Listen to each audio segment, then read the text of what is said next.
सभी भाइयों को होली के इस त्योहार पर मेरी ओर से हार्दिक बधाई।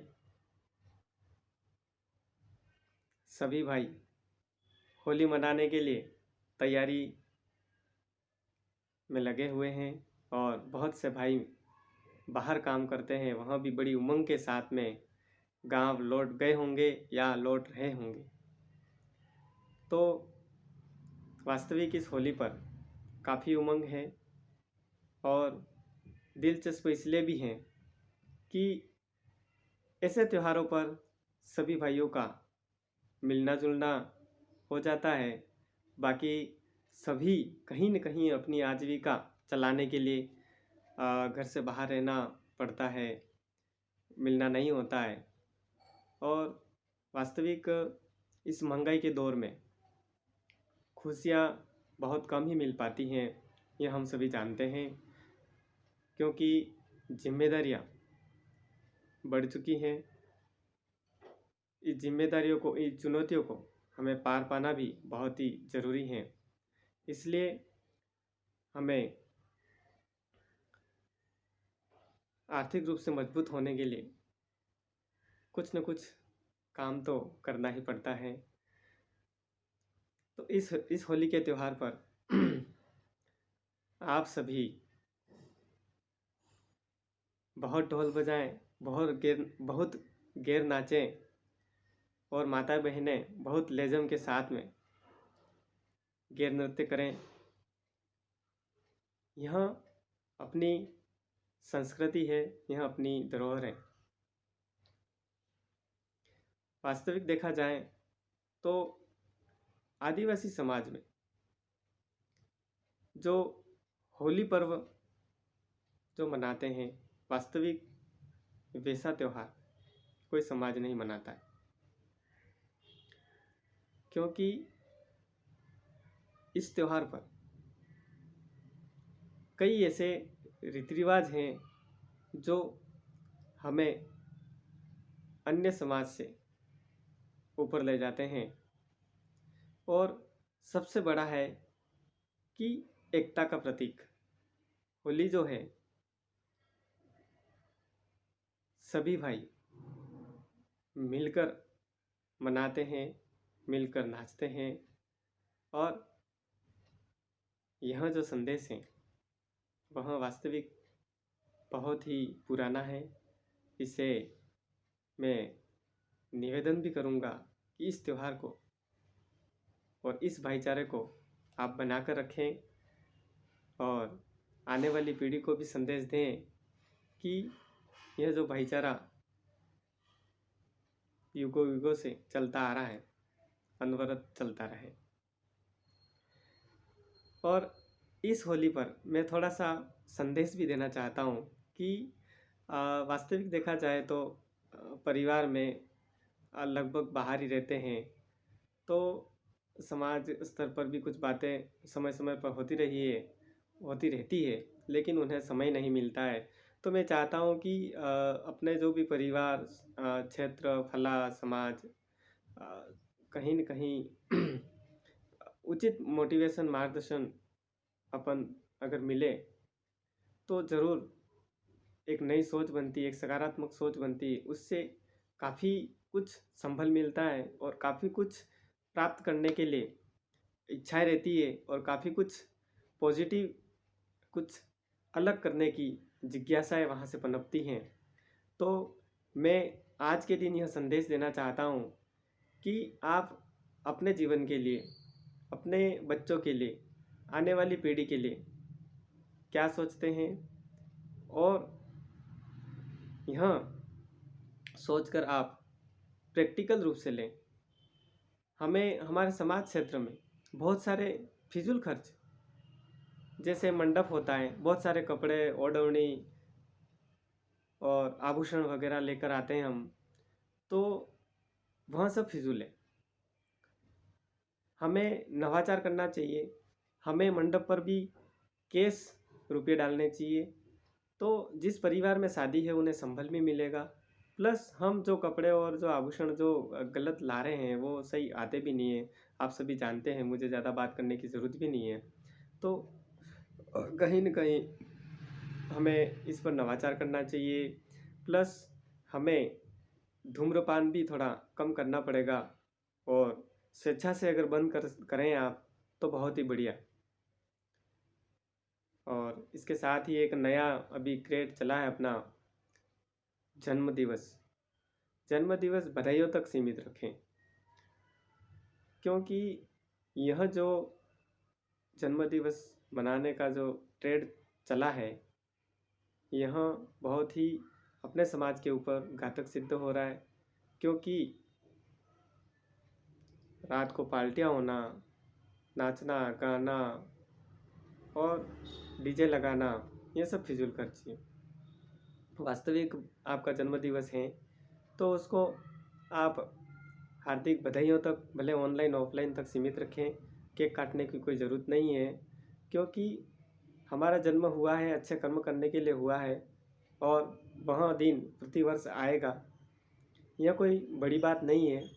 बड़ी बात यह है कि हम हमारे जन्म दिवस पर नवाचार क्या कर सकते हैं। सक्षम साथी है वो नवाचार ये कर सकते हैं कि आपके जन्म दिवस पर जो ज़रूरतमंद परिवार हैं उन्हें सहयोग कर सकते हैं। आप विद्यालय में जाकर पढ़ने की सामग्री अपने जन्म दिवस पर बांट सकते हैं, या और भी आपको जो उचित लगे आप सेवा रूपी काम अपने जन्म दिवस पर कर सकते हैं। क्योंकि जब तक हम जो समझदार हैं वही अगर यह सारी चीज़ें करने लग जाएंगे तो हमारे भाई जो मजदूरी कर रहा है वह कैसे इन सभी फिजूल खर्च से ऊपर उठ पाएगा। साथ ही मैं संदेश देना चाहता हूँ आज के दिन की अपने जो एक महंगी गाड़ी लेने का जो ट्रेंड चला है कि अपन इतनी महंगी लाए, महंगी गाड़ी लाए, बच्चों को दें। आज आप सुन रहे हैं, बड़े ताज्जुब की बात है, 6-7 दिन में अपने क्षेत्र में बहुत से भाई एक्सीडेंट में चले गए। दुख की बात है और खेद भी है कि वास्तविक हम क्या करने जा रहे हैं। हम क्यों अपने बच्चों को दांव पर लगा रहे हैं। इतनी महंगी गाड़ियों की ज़रूरत क्या है, और बच्चों को जहाँ पर ज़रूरत नहीं है वहाँ हम बाइक क्यों दे रहे हैं। और 18 वर्ष से कम बच्चों को हम बाइक नहीं दें तो ही अच्छा है। ये बहुत बड़ी बात है। मैं नहीं चाहता कि अपना चिराग अपने घर से बुझे और अपने से जीवन जिए बिना चला जाए। तो हमें अपने बच्चे को मनाना है, अच्छी बातें सिखानी है। और बच्चों को भी मैं आग्रह करता हूँ कि आपको बहुत ही लंबा जीवन जीना है, बहुत ही खुशियाँ मनानी है और बहुत ही उच्च स्तर पर जाना है। खूब मेहनत करें, पढ़ाई करें, जहाँ आपकी रुचि है वो करें, लेकिन अपने जीवन को दांव में न लगाएं, तेज़ रफ्तार से गाड़ी न चलाएं और हेलमेट का उपयोग आप ज़रूर करें। साथ ही मैं आज के दिन एक संदेश और देना चाहता हूँ कि जो भाई हमारे बाहर पढ़ाई करते हैं वह डिप्रेशन में न जाए, पॉजिटिव तरीके से अपने परिवार से दूर रहकर अच्छी पढ़ाई करें और माता पिता के सपनों को साकार करें और निरंतर प्रयास करें, सरकारी नौकरी लगे, आगे बढ़ें। साथ ही आज मेरा संदेश उन भाइयों के लिए भी है जो बाहर नौकरी पेशा करते हैं। जो आप कमाते हैं, आपकी आमदनी अच्छी है, लेकिन होता क्या है हम उसमें से बचत नहीं कर पा रहे हैं, जिस कारण हम ज़्यादा आर्थिक रूप से मजबूत नहीं हो पा रहे। तो मैं चाहता हूँ आप प्रत्येक माह एक बचत का ज़रूर सोचें। इस महीने आपने 1000 बचाया, आने वाले मंथ में आप 2000 बचाएंगे। साल में अगर 12,000 भी आप बचाते हैं तो बहुत ही बड़ी बात है, और इससे ज़्यादा बचाते हैं तो बहुत ही बड़ी बात। आर्थिक रूप से आप मजबूत होंगे तभी आपका परिवार अच्छा चलेगा, आपके बच्चे अच्छी शिक्षा भी ले पाएंगे और समाज में आपका वजूद भी होगा।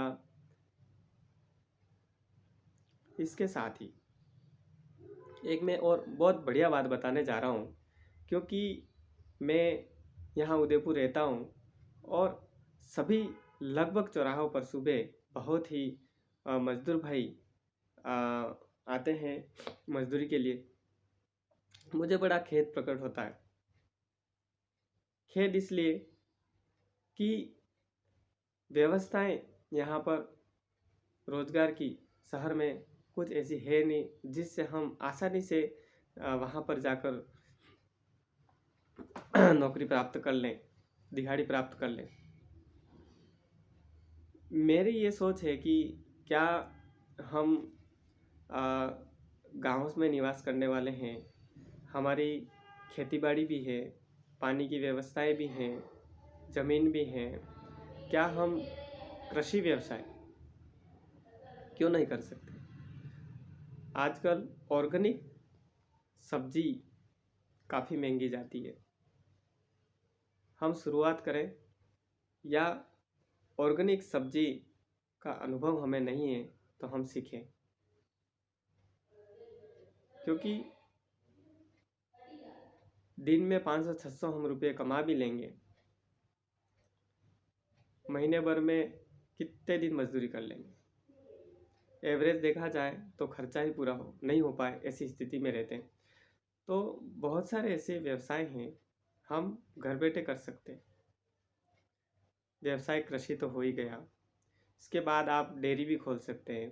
आप अच्छी गाय, अच्छी भैंस ला सकते हैं, उसमें आप काफ़ी अच्छा कर सकते हैं। इसके साथ ही किराना की दुकान डाल सकते हैं, बहुत सारे श्रृंगार के ऐसे आइटम हैं वो आप दुकान डाल सकते हैं, और सब्जियां आप बेच सकते हैं। तो ये चीज़ें हमें करनी चाहिए, शर्माना नहीं है। हमसे जो और भी अन्य वर्ग हैं वहाँ आप सब देख ही रहे, अपन उनसे खरीदारी कर ही रहे हैं, और वो हमसे कितने आगे बढ़े। तो ये हमें सोचना चाहिए। शुरुआत भले आपकी कम हो, लेकिन आने वाले समय में एक इम्पोर्टेंट बात बताऊं, आप मजदूरी करेंगे, स्टार्टअप भले 400 से करेंगे, 500, 600, 700, 800, 1000 रुपये तक आप गए, फिर आप काम नहीं कर पा रहे। उस जगह अगर आपका बच्चा वापस मजदूरी करने जाएगा तो उसे वापस 400 से ही शुरुआत करनी पड़ेगी। लेकिन मैं अब आपको व्यवसाय की एक ताकत बताता हूँ कि एक दुकान है, शुरुआत करी, 200 रुपये पर डे कमाए, धीरे धीरे ग्रोथ हुई, 500 रुपये कमाए, धीरे धीरे और ग्रोथ हुई, 1000 रुपये दिन के कमा रहे। अब मज़ेदार बात यह है कि उसका बेटा आके जब उस कुर्सी पर बैठेगा, उस दुकान की कुर्सी पर बैठेगा और वो दुकान संभालेगा, तो 1000 रुपये से प्लस कमाएगा वो। आप मेरी बात समझ पा रहे हैं? एक मजदूर का बेटा वापस मजदूरी करने जाएगा तो 400 से ही स्टार्टअप करेगा, भले वो उसके पिताजी 1000 रुपये कमा रहे थे। लेकिन व्यवसाय ऐसी ताकत है जहाँ पे पिताजी ने अगर मेहनत की, 1000 तक अगर गल्ला ले गए हैं दिन का पर डे कमाई का, तो बेटा आकर 1000 तो उसके आ ही रहे, 1000 से प्लस कमाने के लिए वो 1100, 1500, 2000 तक मेहनत करेगा।